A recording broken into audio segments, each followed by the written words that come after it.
ମାନେ actually sir ଆରମ୍ଭରୁ ମା କୁ ସମ୍ମାନ ଦବା, ମା ମୋ ପାଇଁ କେତେ କଷ୍ଟ କରିଛି, ତାପରେ ବାପା କେତେ କଷ୍ଟ କରିଛନ୍ତି, କେତେ ଧନ, ମାନେ ସେ ଯୋଉ କଷ୍ଟ କରିଛନ୍ତି ତାଙ୍କ ବାପା ମାଙ୍କ ମୂଲ୍ୟ ଆମେ ସାର୍ କେବେ ତୁଲେଇ ପାରିବାନି, ଏ ଜନ୍ମରେ ବି କେବେ ମୂଲ୍ୟ ସୁଝି ପାରିବାନି। ପ୍ରଥମ କଥା। ଦ୍ଵିତୀୟରେ ସେ ଆମ ପାଇଁ ବହୁତ ଏବେ ବି ସୁଦ୍ଧା ସାର୍ ଯେତେ ବି ମାଙ୍କ ସହିତ କଥା ହୁଏନି ନା, ମୋର କୌଣସି ଖରାପ କଥା ଶୁଣିବେ ସେ କାନ୍ଦି ପକାନ୍ତି। ସେ ଚାହାନ୍ତି ସବୁବେଳେ ମୋ ପୁଅ ଭଲରେ ରହୁ, ବାପା ବି ସବୁବେଳେ ମୋ ପୁଅ ଭଲରେ ରହୁ।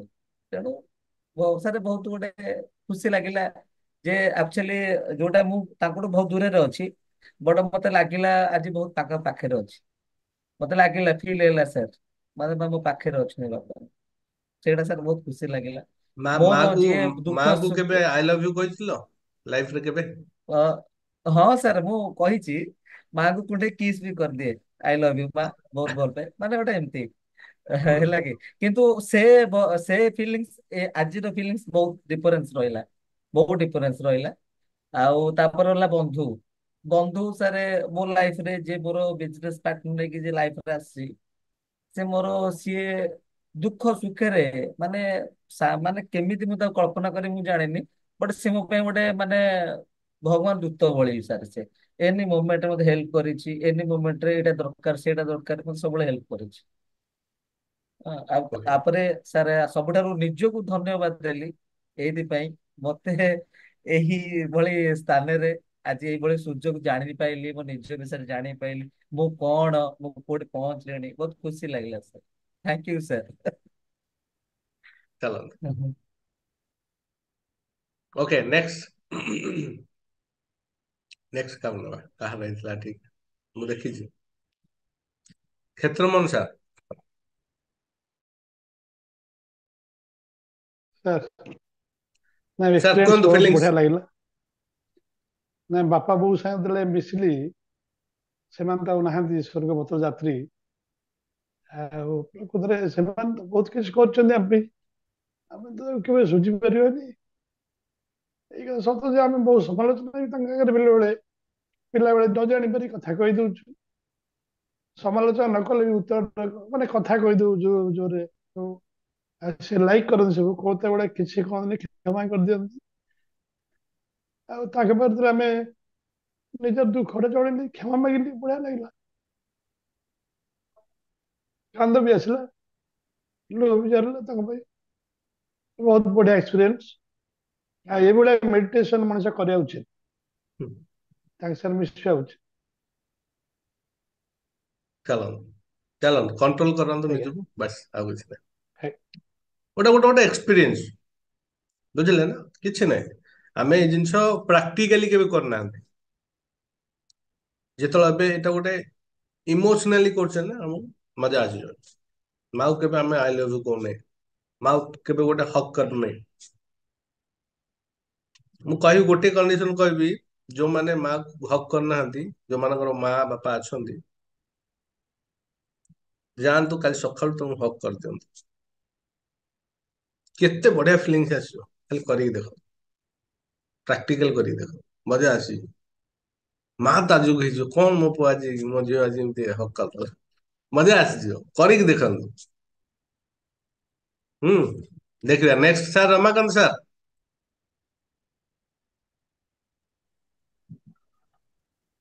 Hello sir. ସାର୍ କୁହନ୍ତୁ ଏକ୍ସପିରିଏନ୍ସ।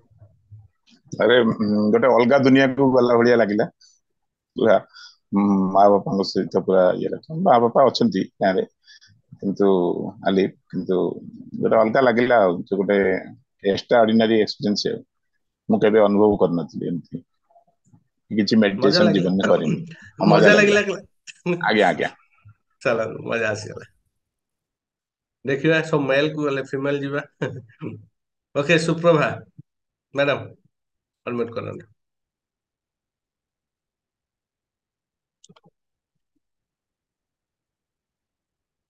କରନ୍ତୁ। हाँ ୟେସ୍। सर। हेलो। କରିପାରିଲେ ଠିକ ରେ ମେଡିଟେସନ? आवाज आସୁଛି sir? Hello. Yes yes yes ଆସୁଛି। ଆପଣଙ୍କର ଆୱାଜ କିନ୍ତୁ ମତେ ଆସୁନି ସାର୍, ଆକ୍ଚୁଆଲି ମୁଁ ବ୍ଲୁଟୁଥ ବନ୍ଦ କଲି, ତେଣୁକରି ଆପଣଙ୍କ ସହିତ କନେକ୍ଟ ହେଇପାରିଲି। ଏବେ ଶୁଭା ଯାଉଛି? ହଁ ହଁ ଅଳ୍ପ ଶୁଭୁଛି। ଠିକ ଅଛି ମୁଁ କୁହନ୍ତୁ। ସେୟାର କରୁଛି ମୋର ଏକ୍ସପିରିଏନ୍ସ ସାର୍ ବହୁତ ଭଲ ଏକ୍ସପିରିଏନ୍ସ ରହିଲା। ଆକ୍ଚୁଆଲି ୟୁଟ୍ୟୁବ ରେ ଏବେ ଗୋଟେ ମାନେ ୱାର୍କସପ୍ ମୁଁ ଆଟେଣ୍ଡ କରୁଛି the magic of thinking rich coach by BSR. ତ ଏଇ ଯୋଉ ଥେରାପିଟା ଆପଣ କରେଇଲେନି କି ମାନେ ମାଙ୍କ ସହିତ ମାଙ୍କ ଆତ୍ମା ସହିତ କନେକ୍ଟ ହେବା, ସେଇଟା ମୁଁ ତାଙ୍କର ୱାର୍କସପ୍ ରେ ବି ଆଟେଣ୍ଡ କରିଥିଲି କେବଳ ମାଙ୍କ ସହିତ। ଏଇଟାରେ ଆପଣ ବାପାଙ୍କ ସହିତ, ଫ୍ରେଣ୍ଡଙ୍କ ସହିତ, ଶତ୍ରୁଙ୍କ ସହିତ, ନିଜ ଆତ୍ମାଙ୍କ ସହିତ ବି କରେଇଲେ। ତ ସେଇଟା ବହୁତ ଭଲ ଲାଗିଲା। ପ୍ରକୃତରେ ଏଇଟା କରିବା କଥା ଆମେ। ଆକ୍ଚୁଆଲି ପ୍ରଥମ କଥା ହେଲା ତ ଆମେ ନିଜକୁ ନିଜେ ହିଁ ଭଲ ପାଇ ପାରୁନାହାନ୍ତି। ଆମର ନିଜେ ନିଜ ଭିତରେ ଏତିକି ଘୃଣା, ନିଜକୁ ଏତିକି ହେଟ୍ କରୁଛନ୍ତି, ଯାହା ଫଳରେ ମାନେ ଆମେ ନିଜକୁ ଯଦି ଭଲ ପାଇ ପାରୁନାହାନ୍ତି, ସେଲ୍ଫ ଲଭ୍ କରିପାରୁନାହାନ୍ତି, ଅନ୍ୟକୁ କଣ ଦେବା? ତ ସେଇଟା ବି ଗୋଟେ ମ୍ୟାଟର କରୁଛି। ତ ବହୁତ ଭଲ ଲାଗିଲା, ଓଭରଅଲ୍ ବହୁତ ଭଲ ଏକ୍ସପିରିଏନ୍ସ। ଆଉ ମୁଁ ଭାବୁଛି ଯେତେବେଳେ ମାନେ ଇଚ୍ଛା ହୁଏ ଏ ପ୍ରକାର ମେଡିଟେସନ କରିବା ଦରକାର। କାହିଁକି ନା ଏମିତି କଲେ ହୁଏତ କିଛି ଗ୍ରୋଥ ହବ ଆମର, ଅନ୍ୟକୁ ବି କିଛି ଶିଖେଇ ପାରିବା। Right right good. ମେଡିଟେସନ ଗୋଟେ ଏମିତିକା ଟୁଲ ଆପଣଙ୍କ ଜୀବନରେ 360 ଡିଗ୍ରୀ ପରିବର୍ତ୍ତନ ଆଣିବ। 360 ଡିଗ୍ରୀ। ମୋର ମାନେ ନିଜର ଏକ୍ସପିରିଏନ୍ସ ମୁଁ କହିବି। ଆଉ ଯୋଉମାନେ ବି ଲାଇଫରେ ୟୁ ଟର୍ନ ନେଇଛନ୍ତି ସଡନ, ସେମାନଙ୍କ ଜୀବନରେ ମେଡିଟେସନ ସେମାନେ ରଖିଛନ୍ତି। ଆମର ଯଦି କହିବା ରାଷ୍ଟ୍ରପତି ଦ୍ରୌପଦୀ ମୁର୍ମୁ, ତାଙ୍କର ହିଷ୍ଟ୍ରି ଶୁଣିବେ, ଦେଖିବେ ସେ କେବଳ ମେଡିଟେସନ କରିକି ଆଜି ଏ ଜାଗାରେ ଅଛନ୍ତି। ବୁଝିପାରୁଛନ୍ତି? ଆଉ ମୋ ହିଷ୍ଟ୍ରି ମୁଁ କହିବି ଆପଣଙ୍କୁ, ଏ କ୍ଲାସର ମଝି ମଝିରେ ମୁଁ ଚେଷ୍ଟା କରିବି ଗୋଟେ ଟପିକ ଆପଣଙ୍କ ସହିତ ସେୟାର କରିବା ପାଇଁ। ବୁଝିଲେ? ତ ମେଡିଟେସନ ମୁଁ କେବଳ କାହିଁକିନା ମୁଁ ଦେଖିଲି ମେଡିଟେସନ କଣ ପାୱାର। କାହା କଥାରେ ମୁଁ ଶୁଣିଲିନି, ମୁଁ ଆଗେ ଦେଖିବା ପାଇଁ ଚାହିଁଲି, ଆଉ କଲି ପରିବର୍ତ୍ତନ ଦେଖିଲି। ଆଉ ସେ ପରିବର୍ତ୍ତନ ମୁଁ ଚାହୁଁଛି ଆପଣଙ୍କ ସାମ୍ନାରେ ଯୋଉମାନେ ମୋ ସହିତ କନେକ୍ଟ ହଉଛନ୍ତି ନିଅନ୍ତୁ, କରନ୍ତୁ। ଆଉ ତାଙ୍କୁ ଟେକ୍ନିକ ସହିତ, ତରିକା ସହିତ, ପୁରା ପ୍ରପର ଗାଇଡେନ୍ସ ସହିତ ଶିଖେଇଦେଲି। ତାପରେ କରେଇଦେଲେ ତ ଆପଣମାନେ। ଓକେ, ଯିବା ଆଉ ଜଣେ ଦି ଜଣ ସହିତ କଥା ହବା। ଓକେ, ନେକ୍ସଟ କିଏ ଯିବା? Okay, Saubhagini Singh madam. Sir ବହୁତ ଭଲ ଲାଗିଲା ସାର୍। ଭିତରଟା ପୁରା ଥଣ୍ଡା ଲାଗିଗଲା ସାର୍। କିଛି ସମୟ ଲାଗି ବାହାର ଦୁନିଆରୁ ବିଚ୍ଛିନ୍ନ ହେଇଯାଇଥିଲି। ବହୁତ ଗୁଡ୍। ଭଲ ଏକ୍ସପିରିଏନ୍ସ ହେଲା, ଭାରି କୁଲ ଲାଗିଲା ସାର୍। ଓକେ, ଆହୁରି ବହୁତ ମେଡିଟେସନ ଅଛି, ଏତିକି ନୁହଁ। ଏଟା ଖାଲି ଟ୍ରେଲର, ପିକ୍ଚର ବାକି। ଯେତେ ଆଗକୁ ଆଗକୁ ମୋ ସହିତ ଯିବେ ନା, ସବୁ ୱାନ୍ସ ସେ ବଢକର ୱାନ୍ ଆପଣଙ୍କ ମେଡିଟେସନ ମୋଠୁ ପାଇବେ।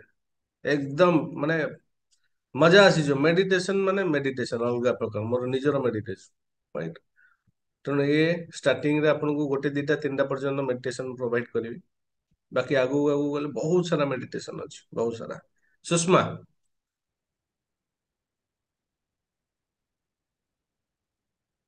ଅନମ୍ୟୁଟ, ମ୍ୟୁଟ ହେଇଗଲା ଆଉଥରେ। ନା, ଓକେ, କରିପାରିଲେ? ବହୁତ ଭଲସେ କଲି ସେ। ଆଉ ମୁଁ ଗୋଟେ ଅଲଗା ଦୁନିଆରେ ଥିଲି ଯେମିତି ମତେ ଲାଗୁଥିଲା। ଓକେ। ତ ମୁଁ ପୁରା ଫିଲ୍ କରିପାରୁଥିଲି ଯେ ମୋ ସାମ୍ନାରେ ଅଛନ୍ତି, ବାବା ମା ଅଛନ୍ତି। ତ ସାଙ୍ଗ କଥା ଯାହା ବି କହିଲେ, ଫ୍ରେଣ୍ଡ କଥା, ଆକ୍ଚୁଆଲି ମୁଁ ଯାହା କଥା ଭାବୁଥିଲି ସେ ବହୁତ ମାନେ ହେଇଗଲାଣି 14-15 ବର୍ଷ ହେଲାଣି, କୁଆଡେ ହଜି ଯାଇଛି ଯେ ତାର ଲାପତା, ମାନେ କିଛି ବି ନାହିଁ। ନା ସିଏ ମରିଛି ନା ବଞ୍ଚିଛି। ତ ସେଇ ଜିନିଷ ଟା ମୁଁ ଯେତେବେଳେ ଭାବିଲି, ଚେହେରା ଟା ସାମ୍ନାକୁ ଆସିଲା, ନା ବହୁତ ବହୁତ ଇଏ ଲାଗିଲା। ମୁଁ ଫିଲ୍ କରିପାରିଲି ତାକୁ।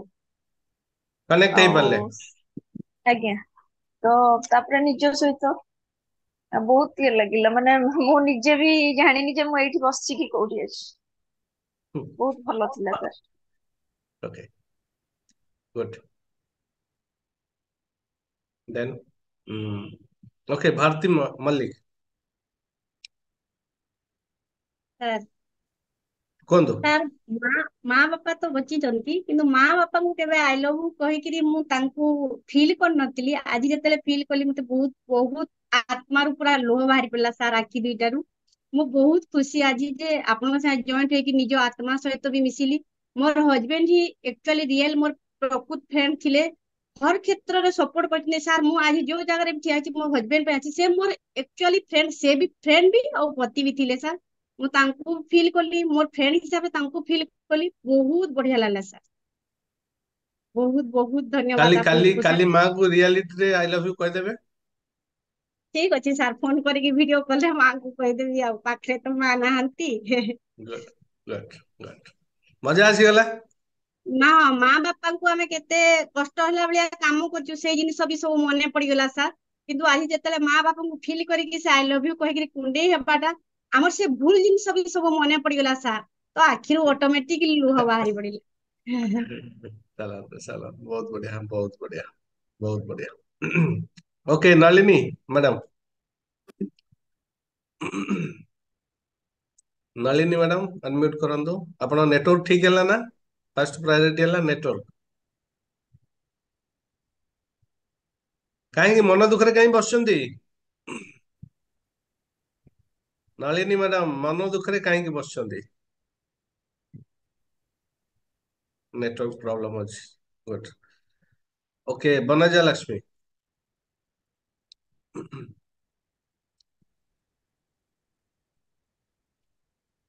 କୁହନ୍ତୁ। ମତେ ଲାଗିଲା ଯେମିତି କି ମୁଁ ଯୋଉଟା ସତରେ କରିପାରିନଥିଲି ଆଜି ମୁଁ ସେଟା କରିଦେଲି। ଯୋଉଟା କଣ କି ସେ ସତରେ ବାପା କଣ ମାଙ୍କ ପ୍ରତି ଆଜି ମୋର, କଲେ କୁହନ୍ତୁ। ଯୋଉଟା କି ବାପା ମାଙ୍କ ଭିତରେ ମୁଁ ସେତେ କ୍ଲୋଜ ନଥିଲି, ବହୁତ ଡର ଥିଲା ବାପା ମାଙ୍କୁ। ଆଜି ଲାଗିଲା ଯେମିତି ମୁଁ ସତରେ ଯେମିତି ବାପା ମାଙ୍କ ପାଖରେ ପହଞ୍ଚି ଯାଇଛି। ବାପା ମା କୋଉଠି ରୁହନ୍ତି?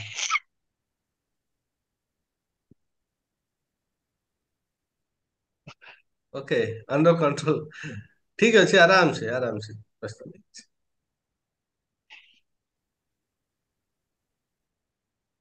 କିଛି ନାହିଁ, ଆରାମ ସେ ରିଲାକ୍ସ ରିଲାକ୍ସ ରିଲାକ୍ସ। ବାପା ମା ଗାଁରେ ରୁହନ୍ତି, ବାପାଙ୍କର ରିଟାୟାର୍ଡ ପରେ ବାପା ମା ଗାଁରେ ଅଛନ୍ତି। ଓକେ ତାହେଲେ କାହିଁକି ଏତେ କଷ୍ଟ କାହିଁକି ଆସୁଛି? ସେମିତି କିଛି ନାହିଁ, ହେଲେ ବି ଯୋଉଟା ଜୀବନରେ ବାପା ମାଙ୍କ ପାଖରେ ମାନେ ସାମ୍ନା ସାମ୍ନି କଥା ହେଇ ପାରୁନଥିଲି, ଆଜି ଯେମିତି ଏମିତି କଥା ହେଇପାରିଲି ସେମିତି ମତେ ଲାଗିଲା। Okay okay okay okay okay okay okay ଠିକ ଅଛି ଠିକ ଅଛି। ବାସ୍ ଖାଲି ଯୋଉ ଯୋଉ ଜିନିଷଟା ଏବେ ବାହାରିଲା ମନରୁ କାଲି କହିଦିଅନ୍ତୁ। ଦେଖନ୍ତୁ ମଣିଷକୁ ଭୁଲ ମାଗି କିଛି ନାହିଁ। ଆମେ ଯୋଉ ପର୍ଯ୍ୟନ୍ତ ଆତ୍ମାକୁ ଭୁଲ ମାଗି ଦେଲେ ସେଟା ଆପଣ ରିଲାକ୍ସ ପାଇଗଲେ, ଆପଣଙ୍କର କର୍ମ ଅଟୋମେଟିକ ଠିକ ହେଇଯିବ। ଯଦି ଆତ୍ମାକୁ ଆପଣ ଭୁଲ ମାଗିଦେଲେ, ଫରଗିଭନେସ୍ କରିଦେଲେ, ଆତ୍ମା ଦୁନିଆରେ ଥାଉ କି ନଥାଉ, ଆପଣ ଦେଖଉ କି ନ ଦେଖୁ, ଥରେ ଯଦି କ୍ଷମା ପ୍ରାର୍ଥନା କରିଦେଲେ, ଫରଗିଭନେସ୍ କରିଦେଲେ, ନିଶ୍ଚୟ ତାର କର୍ମଟା ଆପଣଙ୍କୁ ପ୍ଲସ୍ ହେଇଯିବ। ଯୋଉଟା ମାଇନସ ଥିବ ସେଟା ପ୍ଲସ୍ ହେଇଯିବ। ତେଣୁ କିଛି ବ୍ୟସ୍ତ ହବାର ନାହିଁ, ଆରାମସେ ରିଲାକ୍ସ ଚଲନ୍ତୁ। ଓକେ ଆଉ କିଏ କହିବେ କିଛି? ହ୍ୟାଣ୍ଡ ରାଇଜ କରିବେ ଯଦି କିଏ। ଅନୁସୟା ମ୍ୟାଡାମ ଆପଣ ରହିଗଲେ, କୁହନ୍ତୁ। ହେଇନି।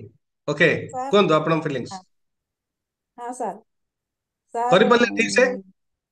ହଁ ସାର୍ କଲି।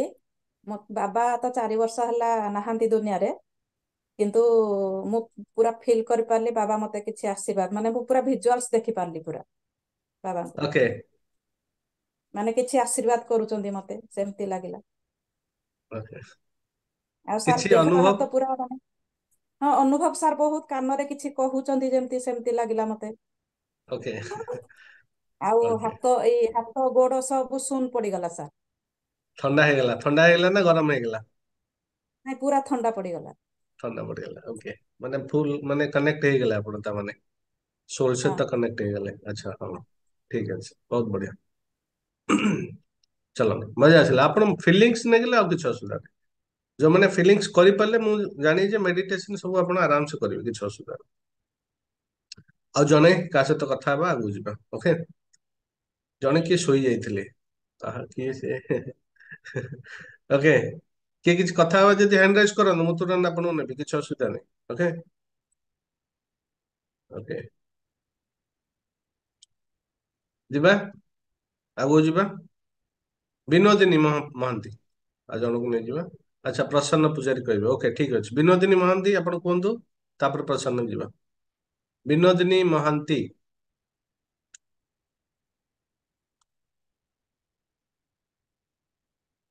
କୁହନ୍ତୁ ପ୍ରସନ୍ନ କୁହନ୍ତୁ। ସାର୍ ନମସ୍କାର। ଆଜ୍ଞା ନମସ୍କାର କୁହନ୍ତୁ। ମେଡିଟେସନ କଲେ କିନ୍ତୁ ମାଇଣ୍ଡ କନଷ୍ଟାଣ୍ଟ ରହୁନି ସାର୍।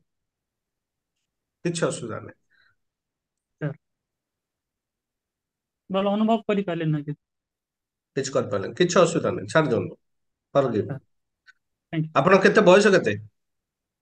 43 ସାର୍। 40 44 40 44 4 44। ଦେଖନ୍ତୁ ସାର୍। ମନୋଜ କୁମାର ସିଂ ମୁଁ ଏକ୍ସପିରିଏନ୍ସ କରିବି। ଓକେ ଠିକ ଅଛି। ଦେଖନ୍ତୁ 43 କହିଲେ ନା? 44 ହବ ସାର୍। ମୋତେ ତ ଡେଟ୍ ଅଫ୍ 44 ବାର୍ଥ କନଫର୍ମ। 44 ବର୍ଷ ହେଲା ଆପଣ ନିଜ ମନକୁ କଣ୍ଟ୍ରୋଲ କରିନାହାନ୍ତି। ସାର୍ 44 ମିନିଟ ଭିତରେ ଆପଣ କରିଦେଇ ପାରିବେ କି? ନା ସମୟ ଲାଗିବ। ବ୍ୟସ୍ତ ହେବା ଦରକାର ନାହିଁ। କିନ୍ତୁ ମେଡିଟେସନ ପ୍ରକ୍ରିୟାରେ ଯୋଉଠି ବି ଅସୁବିଧା ହଉଛି ମତେ ପଚାରନ୍ତୁ। ସାର୍ ଆଗକୁ ଯୋଉ ମେଡିଟେସନ ହବ, କୋଉଠି ବୁଝି ପାରୁନାହାନ୍ତି ମତେ କୁହନ୍ତୁ, ସାର୍ ଏଇ ଜାଗାରେ କଣ କରିବି, ଏ ଜାଗାରେ କଣ କରିବି, ଏ ଜାଗାରେ ଏମିତି ହଉଛି, ଏ ଜାଗାରେ ସେମିତି ହଉଛି। ମତେ ସାର୍ ମତେ କୋଶ୍ଚିନ୍ କଲେ ମୁଁ ଆପଣଙ୍କ ସଲ୍ୟୁସନ ଦେବି। ସାର୍ ସାର୍ ଖାଲି କଣ ମାଙ୍କୁ କଣ ହପ୍ କରିବେ ନା କଣ କହିଲେ ସାର୍? ମୁଁ ବୁଝିପାରିଲି। ଦେଖନ୍ତୁ ସେ କଣ ହଉଛି ନା, ଯେତେବେଳେ ଆପଣ କାକୁଡିଟେ ଖାଇବେ, ଖାଇବା ସହିତ ଲୁଣଟା ପକେଇଲେ ଟେଷ୍ଟ ଆସିବ। ସାର୍ ମେଡିଟେସନ ଆଜି ଯଦି ପ୍ରପର ୱେରେ କରିଥାନ୍ତେ, ତାହେଲେ କାଲି ହକ୍ ଟା ଯଦି କରିଥାନ୍ତେ ମଜା ଲାଗନ୍ତା। ସାର୍ ଓକେ କରିପାରିବେ, ନୋ ଡାଉଟ, କିଛି ଅସୁବିଧା ନାହିଁ। କିନ୍ତୁ ଏଇ ଯୋଉ ଫିଲିଙ୍ଗସ ଟା ଯଦି ଆଜି ଥାନ୍ତା, ଆଜି ଯଦି ସାର୍ ପ୍ରପର ୱେରେ କରିପାରିଥାନ୍ତେ, ତାହେଲେ ହକ୍ ଟା କାଲି ନା 10 ଟାଇମ ମଲ୍ଟିପୁଲ ସାର୍ ହେଇଯାନ୍ତା ଖୁସି। ସାର୍ ଓକେ ତେଣୁ ହୁଁ କରିପାରିବେ, କିଛି ଅସୁବିଧା ନାହିଁ। ବଟ୍ ମୁଁ କହୁଛି ଏଇଟା ଏଇଟା ଯଦି ଏକ୍ସପିରିଏନ୍ସ ନେଇଥାନ୍ତେ କରିଥାନ୍ତେ, ତାହେଲେ ଆଉ ଟିକେ ଭଲ ଲାଗନ୍ତା, ଆଉ କିଛି ନାହିଁ। ସାର୍ ଓକେ ସାର୍ ଗତ ଦିନରେ ମୋର ମେଡିଟେସନ ହଉଥିଲା ସାର୍, ଏବେ ଆଉ କିନ୍ତୁ ହଉନାହିଁ ବର୍ଷେ ଦୁଇ ବର୍ଷ। ମେଣ୍ଟାଲ ମନକୁ କନଷ୍ଟାଣ୍ଟ। ଯେ ମନ ଏପଟ ସେପଟ ଯିବ, ମନକୁ ଆମେ ହଁ କଣ କରିବା, ହଁ ବ୍ୟସ୍ତ ହଁ ନାହିଁ, କିଛି ଏକ୍ସାକ୍ଟ। କରିବା। ଓକେ ବିନୋଦିନୀ।